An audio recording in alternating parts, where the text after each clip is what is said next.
Et bien là, on est arrivé à la dernière étape, c'est celle d'étaler la pâte feuilletée pour en faire ce que vous voulez. Des chaussons, des fonds de tarte pour un flan, la galette des rois, vous pouvez l'utiliser aussi, une quiche, des mini tartelettes. Vous pouvez utiliser cette pâte feuilletée pour n'importe quoi. Pour moi personnellement, je vais l'utiliser aujourd'hui pour un millefeuille. Donc, je le prends, je vais le laisser sortir 10 minutes. Il faut qu'il soit un peu mou pour bien travailler, pour bien l'étaler.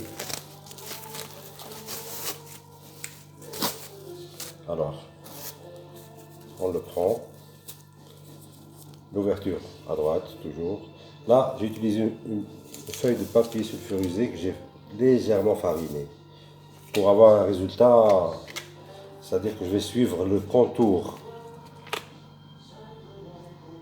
de ce rectangle pour avoir la pâte dont j'en ai besoin.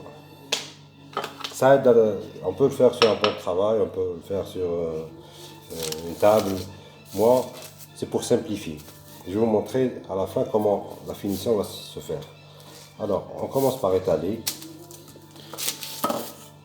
Et c'est pratique aussi. Utiliser cette feuille papier sulfurisé, ça coûte, c'est pas cher, mais ça aide.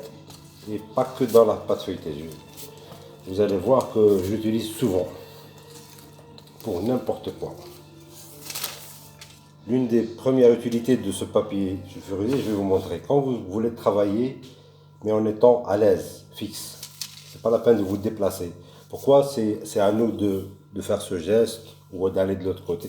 Non, comme ça je vais comme ça et je l'étale comme je veux. Je choisis l'angle que je veux pour travailler à l'aise, pour utiliser au maximum mes bras sans trop se fatiguer. Moi je travaille comme ça, vous n'êtes pas obligé de le faire. Mais ça aide. Surtout pour les gens qui n'ont pas de coup d'œil pour faire un carré. De toute façon, comme je vous l'ai dit tout à l'heure, les formes, c'est pas évident. C'est vrai que c'est nous qui la dirigeons, mais elle est capricieuse des fois. Comme ça.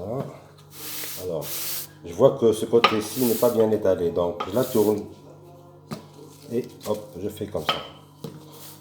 Là, j'espère que vous avez compris l'utilité du papier sulfurisé. Ça ne colle pas, j'ai pas de risque de déchirer la pâte. S'il y a quoi que ce soit, un pli ou un truc, je peux l'étaler manuellement, comme ça. Et hop, regardez, je suis arrivé ici, là.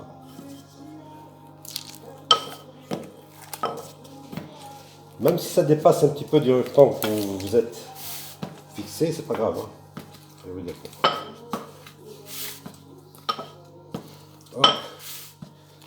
L'épaisseur pour un millefeuille, il faut vraiment qu'elle soit fine. Faut pas qu'elle soit trop fine aussi. Parce que si elle est trop fine, elle cuit rapidement et elle se casse. Hop, maintenant, c'est bien étalé. Alors, qu'est-ce que je fais maintenant?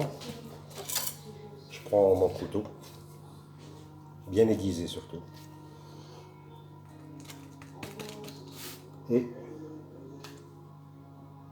je la taille. Hop, comme ça, du haut vers le bas.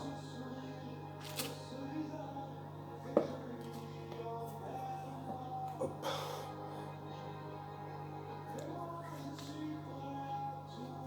Hop.